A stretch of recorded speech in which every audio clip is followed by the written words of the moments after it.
Any tips on managing a diverse team? Like all of you guys are from different parts of the world. I'm sure you manage diverse teams every day.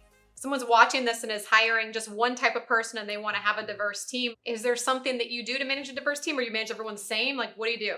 I think the biggest thing to be able to manage a diverse team is kind of just like, I would say, understanding the dynamics between like different racial backgrounds and ethnicities. I think that if you don't take that into account, a lot of things can be misspoken and misunderstood. So I think knowing your research, being well educated, being well versed in different nationalities and things like that would definitely be a big part. But I think another really big part is kind of just like looking to other people that have bigger businesses than you and seeing how they manage their teams. Yeah. So networking. Yeah, so I think when it comes to managing a diverse group of people, I think it all starts with the relationship, right? No one cares how much you know until they know how much you care. And I think, getting an understanding of what they want to achieve out of their current life situation and really advancing, I think that's huge. Yeah, I think like just understanding people in general, like really just have like now I read a lot of people books, and understanding where people come from, what they want. Like people are people at the end of the day, and knowing how to treat individuals, like doesn't matter their race or where they're from. Like obviously you want to understand their cultural background so you can like coach them a little bit better, but we're all men and we're all women, and it's like you're female and male, so I'm gonna talk to you like we're all a human being. I like that. I was thinking along those lines. And I think you said manage a diverse team, meaning you already have one. So I think that could be confused by someone listening by, hey, how do you recruit a diverse team or hire a diverse team? And I think if you by default try to hire a diverse team, then you're not, because you're trying to like fish for different types of people. And I think, they're all humans. I think there's a good point of awareness. Recently I was working with somebody that parents are Middle Eastern, and they were telling me about the differences and how their parents are conservative in some aspects, and how sometimes they were even trying to have like arranged marriages and things that in that culture that I'm not familiar with. Mm-hmm. So I'm trying to be aware of that, and I'm trying to help. It's a female in this case. I'm trying to make sure I know enough so I don't have them have this lady in a situation where maybe she's alone with another male, just out of respect. And so like things like that, I think awareness is good. But I think if you're trying to hire for a diverse team, you by default don't have really diversity.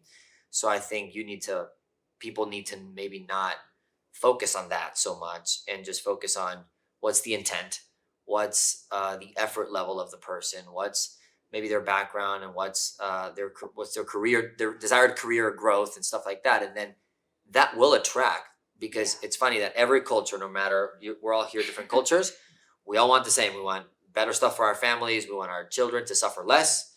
We want to make probably more money than our parents made. And we just kind of want better than we had. And that does kind of align with every culture. So I think a lot of companies maybe these days, because however society is working, they try to really push like a diverse agenda and make it look a specific way.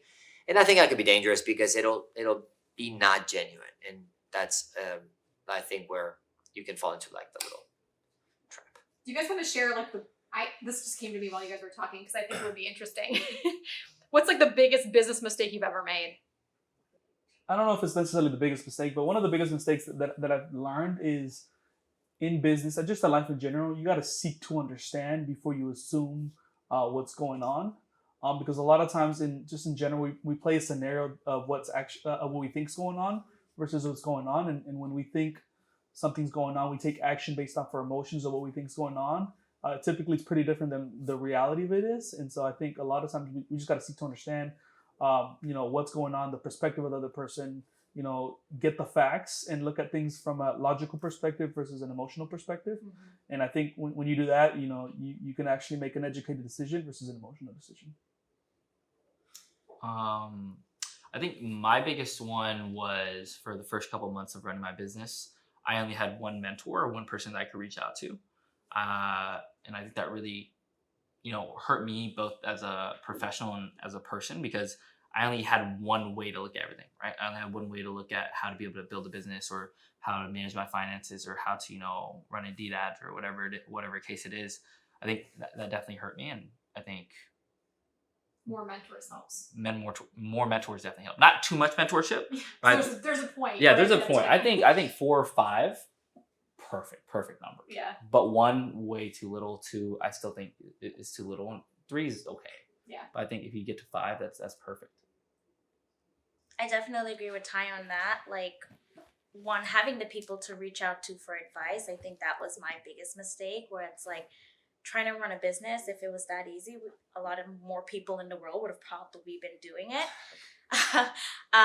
So reaching out to others, either in your industry or either like in the same line of business that you're doing or whatever that may be, reaching out to them and figuring out things that you necessarily don't know yet as an individual and how to get better or anything of that nature. That was my biggest mistake in my career, because I've tried to run a business before and it didn't work out very well. Mm-hmm. And it's because you tend to get on your little island by yourself and not reach out to other people that's either doing better than you or anything of that nature. So that was definitely something that was a mistake for me. Yeah, I have a different one. And I remember actually learning this from you. I think we were either at Palio's Pizza in Grapevine or we were at Redefined Coffee in Grapevine, the old one. And I remember it was before I trained the first person to ever replace me, who was, her name was Caitlin, who worked with you too. And I remember, I think the biggest mistake, and people still do it, and I still do it, but the biggest also delayer of success for me was I wasn't planning for success and growth. I was just like working and like expecting the thing to like, okay, well, I'm gonna promote this person. Like, hopefully they're ready. Like, I had to learn to like, this is the day the person's getting promoted. I was not meant to be mad. Sorry. This is the day that this is happening versus like, I'm doing all the back work and all the training and then hoping that like the business moves forward versus me planning for the business to grow. So we're going to be in this city by this day doing this much. And I never planned that. First I was like a system. Like, yeah, I thought I was like just a middle, like a facilitator. A facilitator. And really I had to demand the growth. Like, we're going to be in Denver by this day doing this many clients. And here's how and then doing that and working the math backwards would increase the level of activity needed to get there versus me like working and like saying, well, nobody's doing it. No one's growing in my office or nobody who I work with is getting to whatever level. And it's like, well, I didn't plan for it. So then why would it happen? So I think me planning and talking to the people and say, you're going to be here at this point, just actually did a lot. Yeah. And I think people sometimes delay. So that's good. Okay. So fun question. How many languages do we speak at this table? I just have the one. So anybody else want to go? I only know one. I mean, Spanish. I speak Spanish, but I could fake Portuguese or French. If you can let me pause, I can do like a 3-minute conversation with pauses, with long pausing. How much you Ty? Just 2. Which ones? I speak Laos. Laos, okay. Just English and Spanish. 2 languages is still pretty good, guys. I could do If 2.5. I moved you into a Spanish-speaking environment, you could communicate. I watch enough UFC to learn a little bit of Portuguese. What language do they speak in Trinidad? Same English, it's just an accent. Yeah. Yeah. Okay.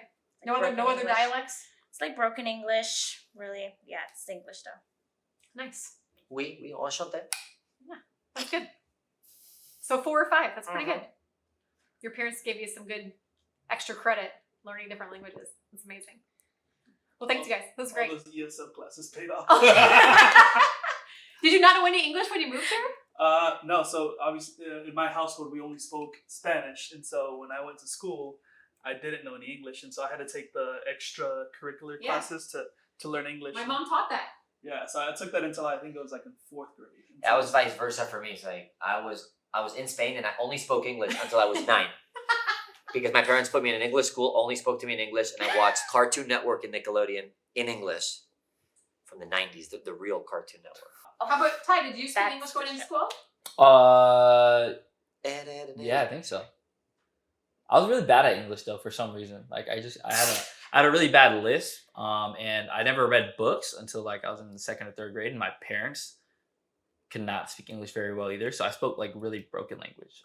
Broken English. I was like, oh, get me fork, or get me rice, or get me noodles, or something like that. Enough You for said survival. your dad, or I don't know if you want to share this, but you said your dad still struggles with. Yeah, my father still struggles to be able to like read English. Thankfully, he has my mother, who's an incredible lady. She does like all the paperwork for us. She files our taxes. She like signs off the cars, or like a car, whatever like my father needs. If it has English written on it, or it needs to be listened to in English, my mom will. All right, guys. Thanks so much. We appreciate it. It's fun.